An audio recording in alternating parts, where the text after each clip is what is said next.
So this week has been going well. I've gone to the gym, I think 5 times, and I finished the book, Communication Secrets. I'm moving on to the book, 90 Rules for Entrepreneurs. So we'll see how that goes. But today, the video is a bit longer. I'm going to try and highlight the 8 best points I found in the book, Communication Secrets. So here we go. Chapter 7 is definitely the most applicable chapter in this book when it comes to my life, because I've got a lot of shortcomings when it comes to these 8 principles. So the first principle in chapter 7 that I think is relevant to me is keeping focused, because chapter 7 basically says that when you want to have a conversation with someone that's difficult, or just anyone that you have a conversation with, it's important to keep focused on the specific conversation. So not to complicate the conversation and not to make it unnecessarily long. This helps so that the focus of the person, as well as you, stays constant. Principle number 2 is say no nicely. Some people just say yes. And saying yes might get you far, might get you some places, and might even win you a few friends, but if you don't know how to say no, you don't have proper boundaries. And without proper boundaries, it's difficult to go back. And what I mean by go back is, if you've committed to something, you have to stay committed because your word has to be your word. And if you've already done something that is against your principles, it is very difficult to say no the second time after you already went past your principles. So saying no nicely basically states be firm, but elaborate on why you are not doing this. Make it clear that it's because of your principles or because you don't have the time. And you don't have to be short on your answer, and you don't have to be rude about your answer. You can simply say, I'm not going to do this at this moment. I unfortunately don't have the time, but in the future, as I find time, I might be willing to do this. Do not commit yourself to something that you aren't really ready to do. Principle 3. This one is definitely difficult. It is to control your emotions. Why this is difficult, I think, is because we all want to be right. What this chapter states is, take a breath, relax your body, and think positively before going into the argument or continuing with the argument. Even if the argument isn't heated yet, the moment you lose control of your emotions, or the person that you're arguing with loses the control of their emotions, the argument is lost, because no rational thoughts can continue when you allow your emotions to run the communication. Principle 4. Don't interrupt. Now this is definitely one I need to work on. I'm engaged and I need to allow the other person to continue and finish their sentences. Because interrupting doesn't always mean that you stop the person in their tracks, but sometimes you can just make a noise that throws them off their conversation or their train of thought. And there are many other ways that you can hurt someone's feelings by trying to finish their sentence or bring it back to you, like saying, that happened to me, and this as well.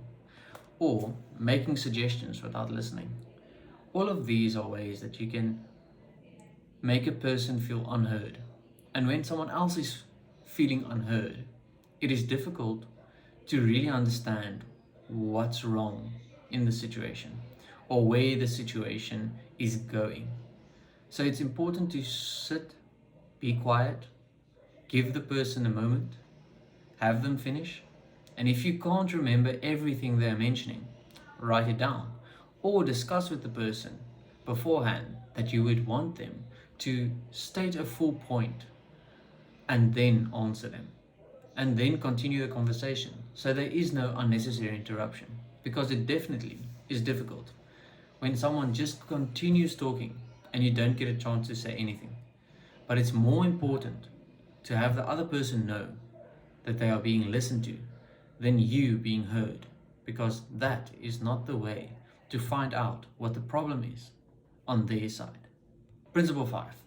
So, this one is challenge bad behavior. Now, don't go breaking rule number 3 by losing control of your emotions. Be consistent. Keep control of your emotions.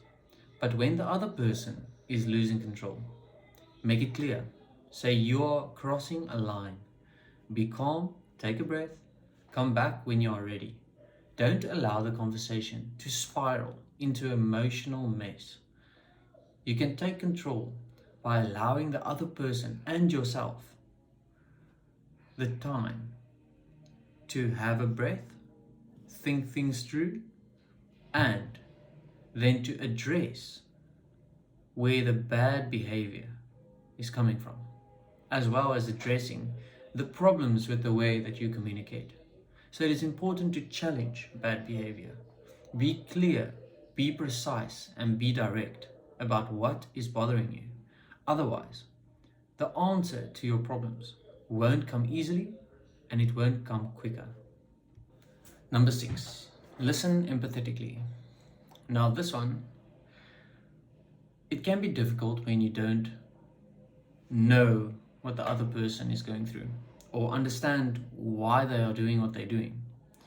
In these type of situations, it's important to ask questions. Ask, why do you feel this way? Where is this coming from? Why do you think it's important for you to address this now? Make sure that you ask, not say that you are doing it wrong or point a finger. Ask and repeat the things that they are saying in a way that makes sense to you and that they can listen to whether you are listening to them. Because if they know you are listening to them, they will be more willing to give you the information necessary to understand the situation. Number 7, be a great negotiator. Now this is something I think everyone can definitely work on as time passes, because a negotiator isn't someone that just aims for the win. Yes, the win is what we want, but a mutual win is usually a total win. Because if the other person can feel like they've also won something, even if it's something small, in the conversation, you won't be losing friends. You won't be losing the sense of respect that used to come with the conversations you used to have with the person. So aim for a mutual win so that others can trust you and will believe that you will also see their best interest. Number 8, avoid judgment. Judgment doesn't allow the person to feel heard and doesn't allow the person to convey their true feelings and the true reason for the argument.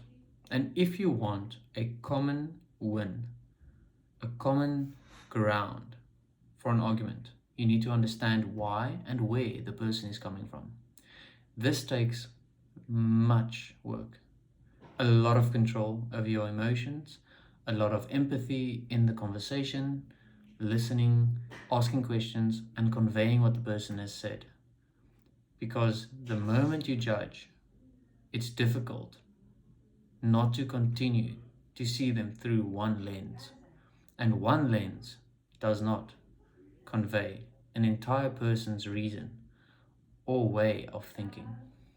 So these 8 principles are definitely being conveyed throughout the entire book in different ways. And I need to work on all of these principles. So throughout this year, I'm going to improve my content by uploading better videos, improving my sound or the quality of the sound that you hear, and by improving my editing skills. And I will try and broaden my skill set as this year goes by so that I can improve myself, so that I can make a better impact as time goes by. And hopefully one day, once I have a following, I might make a change in someone's life. And that, I think, is a very important thing to do, is to help others. Because even when it's going good or going bad, it's difficult to push through. And sometimes all you need to push a bit harder or to try again is someone else telling you that they've gone through something that's difficult and that they themselves are still trying. So I can't wait to upload the next video. This is the longest one I've done, and we'll see how long the others will be. I might switch from a 1 minute format to a longer format video, but we'll see as time goes by.